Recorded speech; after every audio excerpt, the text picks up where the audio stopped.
ಕೆಲವೊಬ್ರು ಲಾಯರ್ಸ್ ಬಗ್ಗೆನೂ ಹೇಳಬೇಕು. ಗಂಡ ಹೆಂಡತಿ ಸಮಸ್ಯೆ ಡಿವೋರ್ಸ್ ಕೇಸ್ ಅಂದ್ರೆ ಬೇಗ ನಿಂತ್ಕೊಳ್ತಾರೆ. ಕೆಲವೊಬ್ರು ಲಾಯರ್ಸು ಹೆಂಡತಿಗೆ ಹೇಳ್ಕೊಡ್ತಾರೆ, ನನಗೆ ತುಂಬಾ ಸೆಕ್ಷುಯಲಿ ಟಾರ್ಚರ್ ಕೊಡ್ತಾನಂತ ಹೇಳು, ದುಡ್ಡಿಗೆ ಹಿಂಸೆ ಬರ್ದು ಕೊಡ್ತಾ ಇರೋಂಥದ್ದೇ ಮೆಸೇಜಸ್ ಇಟ್ಕೊಳ್ಳೋದು, ನೀನು ಏನು ವರದಕ್ಷಿಣೆ ಕಿರುಕುಳ ಕೊಟ್ಟೆ ಅನ್ನೋದು, ಮತ್ತೆ ನೀನ್ ನನ್ಗೆ ಬೇಕಂತ ಮಿಸ್ಯೂಸ್ ಮಾಡ್ದೆ ಅನ್ನೋದು, ಈ ರೇಪ್ ಅನ್ನೋ ಪದಗಳು ಎಷ್ಟು ಚೆನ್ನಾಗಿ ನಮ್ಮ ಹೆಣ್ಮಕ್ಳು ಯೂಸ್ ಮಾಡ್ಕೊಳ್ತಾರೆ ಅಂದ್ರೆ ಗಂಡ್ ಮಕ್ಕಳ ಮೇಲೆ, ಅಮಾಯಕರ ಮೇಲೆ. ಇದನ್ನ ನಿಲ್ಬೇಕು ಸರ್. ಹೆಣ್ಣೊಬ್ಳೆ ತಪ್ಪು ಮಾಡಲ್ಲ ಸರ್, ಗಂಡು ಹೆಣ್ಣು ಇಬ್ರು ಸೇರಿದ್ರೇನೆ ತಪ್ಪಾಗತ್ತೆ. ಶಿಕ್ಷೆ ಅನ್ನೋದು ಇಬ್ರಿಗೂ ಸಮಾನತೆ ಇರಲಿ, ಕಾನೂನು ಅನ್ನೋದು ಇಬ್ರಿಗೂ ಸಮಾನವಾಗಿರ್ಲಿ. ಒಂದಷ್ಟು ತಿದ್ದುಪಡಿಗಳಾಗಬೇಕು, ಆಗ್ಲೇಬೇಕು. ಆ್ಯಂಡ್ ಮುಖ್ಯವಾಗಿ ನಾನು ಪೊಲೀಸವ್ರಿಗೆ ಹೇಳೋದು ಅಷ್ಟೇ, ಯಾರಾದರೂ ಗಂಡು ಮಕ್ಕಳು ಸಹ ಕುಟುಂಬದ ಸಮಸ್ಯೆ ತಗೊಂಡ್ಬಂದ್ರೆ ಬಿಡಪ್ಪ ಅವ್ರು ಮೆಚ್ಯೂರ್ಡ್ ಅನ್ನೋ ಬದಲು ಇಬ್ಬರನ್ನು ಕೂರಿಸಿ ಕೆಲವೊಂದು ಕೌನ್ಸಿಲಿಂಗ್ ಕೊಡುವಂಥದ್ದು, ಬುದ್ಧಿ ಹೇಳುವಂಥದ್ದು, ಅಟ್ಲೀಸ್ಟ್ ಕಾನೂನಿನ ಭಯ ಅವಳಿಗಿದ್ರೇನು ಅವಳು ಇವನ್ನ ಬ್ಲ್ಯಾಕ್ ಮೇಲ್ ಮಾಡುವಂಥ ಕೆಲಸ ಮಾಡಲ್ಲ. ಆ್ಯಂಡ್ ಏನೊಂದು ನಮ್ಮ ಸಮಾಜದಲ್ಲಿ ಮಹಿಳಾ ಆಯೋಗ ಅದು ಇದು ಎಲ್ಲ ಆಯೋಗಗಳು ಹೆಸರಿಗಿದೆ ಹೊರತು ಅಲ್ಲಿ ಹೋದ್ರೆ ಯಾರಿಗೂ ನ್ಯಾಯ ಸಿಗ್ತಾ ಇಲ್ಲ. ದಯವಿಟ್ಟು ನಿಮ್ಮ ಆಯೋಗಗಳು ದುಡ್ಡು ಮಾಡೋದಕ್ಕೆ, ಹೆಸರು ಮಾಡೋದಕ್ಕೆ, ರೀಲ್ಸ್ ಮಾಡೋದಕ್ಕೆ, ನೀವು ಫೇಮಸ್ ಆಗೋದು ಬಿಟ್ಟು ಬಡವ್ರಿಗೆ, ಬಡ ಹೆಣ್ಣು ಮಕ್ಕಳಿಗಾದ್ರೂ ನ್ಯಾಯ ಕೊಡಿಸುವಂತ ಕೆಲಸ ಮಾಡಿ. ಪೊಲೀಸ್ ಸ್ಟೇಷನ್ಗೆ ಅದು ಗಂಡು ಬರಲಿ ಹೆಣ್ಣು ಬರಲಿ, ಎಂತಿ ಗಂಡ ಜಗಳ ಅಂತ ಬಂದ್ರೆ ಅಲ್ಲೇ ಕೂತಿ ಬಗೆಹರಿಸಿದ್ರೆ, ಅವ್ರಿಗೂ ಕಾನೂನು ಚಾಟಿ ಇಬ್ಬರಿಗೂ ಮುಟ್ಟಿಸಿದ್ರೆ ಇಬ್ರು ಭಯ ಬಿದ್ದು ಹೋಗಿ ಸಂಸಾರ ಮಾಡ್ತಾರ. ಏನ್ ಮಾಡ್ತಾ ಇದಾರೆ ಪೊಲೀಸ್ ಠಾಣೆಲಿ? ಬರೀ ಹೆಣ್ಣು ಮಕ್ಕಳಿಗೆ ಮಾತ್ರ ನಿನ್ನಿಷ್ಟ ಬಿಡಮ್ಮ, ಹೋಗಪ್ಪ ನೀನು ಇಲ್ಲ FIR ಮಾಡ್ತೀನಿ, ನಿನ್ ಮೇಲೆ ರೇಪ್ ಕೇಸ್ ಹಾಕ್ತೀನಿ, ನಿನ್ ಮೇಲೆ ವರದಕ್ಷಿಣೆ ಕೇಸ್ ಮಾಡ್ತೀನಿ ಅಂತ ಹೇಳುವಂತ ಅನೇಕ ಪೊಲೀಸ್ ಅವ್ರು ಇದ್ದಾರೆ. ಕೆಲವೊಬ್ರು ಲಾಯರ್ಸ್ ಬಗ್ಗೆನೂ ಹೇಳಬೇಕು.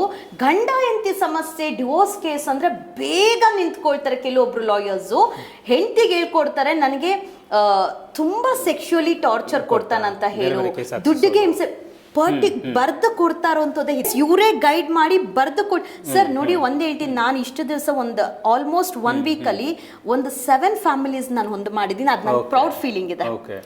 ಕೆಲವೊಂದು ಕ್ಯಾಮ್ರಾ ಮುಂದೆ ಇದೆ, ಕೆಲವೊಂದು ಕ್ಯಾಮ್ರಾ ಹಿಂದೆ ಇದೆ. ಎಲ್ಲರಿಗೂ ಜಗಳ ಬರುತ್ತೆ. ಪಾಸ್ಟ್ ಬಿಟ್ಬಿಡಿ, ಲಿವ್ ಇಟ್ ಪಾಸ್ಟ್. ಫ್ಯೂಚರ್ ಅಲ್ಲಿ ಏನ್ ಮಾಡ್ಬೇಕು ತಪ್ಪನ್ನು ತಿದ್ದುಕೊಂಡು ಹೋಗಿ. ಆದ್ರೆ ಇಲ್ಲಿ ಏನ್ ಮಾಡ್ತಾರೆ, ನಾವು ಸಮಸ್ಯೆ ಅಂತ ಯಾವಾಗ ಒಬ್ಬ ಅಡ್ವೊಕೇಟ್ ಹತ್ರ, ಪೊಲೀಸ್ ಹತ್ರ ಹೋಗ್ತೀರಿ, ಚಿಕ್ಕ ಸಮಸ್ಯೆನ ದೊಡ್ಡದಾಗಿ ಮಾಡಿ ಲೈಫ್ ಲಾಂಗ್ ಇವನು ನೆಮ್ಮದಿಯಾಗಿರಕ್ಕಾಗಲ್ಲ, ಇವಳು ನೆಮ್ಮದಿಯಾಗಿರಕ್ಕಾಗಲ್ಲ, ಇವರಿಬ್ಬರಿಂದ ಹುಟ್ಟಿರುವಂತ ಮಕ್ಕಳು ಬಲಿಪಶು ಆಗ್ತಾ ಇದ್ದಾರೆ.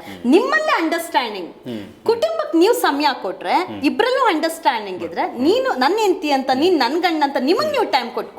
ಹೊರ್ಗಿನವ್ರು ಕೊಡೋ ಬದಲು, ಸೋಷಿಯಲ್ ಮೀಡಿಯಾ ಕೊಡೋ ಬದಲು, ನಿಮ್ಮ ಫ್ಯಾಮಿಲಿದಲ್ಲಿ ನಿಮ್ಮ ಮಕ್ಕಳ ಜೊತೆ, ನಿಮ್ಮ ಹೆಂಡತಿ ಗಂಡ ಜೊತೆ ಯಾಕೆ ಸರ್ ಫ್ಯಾಮಿಲಿ ಬ್ರೇಕಪ್ ಆಗತ್ತ?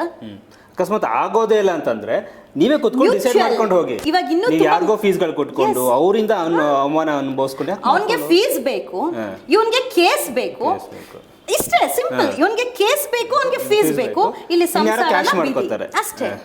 That's all. ಎಲ್ಲೂ ಇವ್ರು ಯಾವ್ದು ಒಂದು ಮಾಡ್ತಾ ಇಲ್ಲ. ಇವತ್ತು ನಾನು ಯಾವ್ದು 7 families 1 week ಅಲ್ಲಿ ನಾನು ಒಂದು ಮಾಡಿದೀನಿ, ಇವರೆಲ್ಲ ಪೊಲೀಸ್ ಸ್ಟೇಷನ್ಗೆ ಹೋಗಿ ಬಂದಿರೋಂಥವ್ರೆ. The way of talking, the way of counselling, ನಾವ್ ಹೇಳ್ತಿರಲ್ಲ, ಇವಾಗ ನನಗೂ ಕೆಲವೊಂದು ಗೊತ್ತಿಲ್ದಿರತ್ತೆ. ನಿಮ್ಮಂದ ಹೆಣ್ಮಕ್ಳು ಬಿಟ್ಟು ಹೋದಾಗ ನೀವು ಕರ್ಕೊಂಡ್ ಬಂದವ್ರನ್ನ ನಾನೇ ಸುದ್ದಿ ಮಾಡಿದ್ದೆ. ಎಸ್, 3 years ಬಿಟ್ಟು ಹೋಗಿದ್ದಂಥದ್ದು ನಿಸರ್ಗ, ಅದು ಆರಾಮಾಗಿದ್ದಾರೆ, ಎಲ್ಲರೂ ಚೆನ್ನಾಗಿದ್ದಾರೆ ಸರ್. ಡೈಲಿ 1 day 1 call ಆದ್ರೂ ಮಾಡ್ತಾರೆ, ಮೇಡಮ್ ನಿಮ್ಮಿಂದ ನಾವು ಒಂದಾದ್ರೆ ಅಂತ.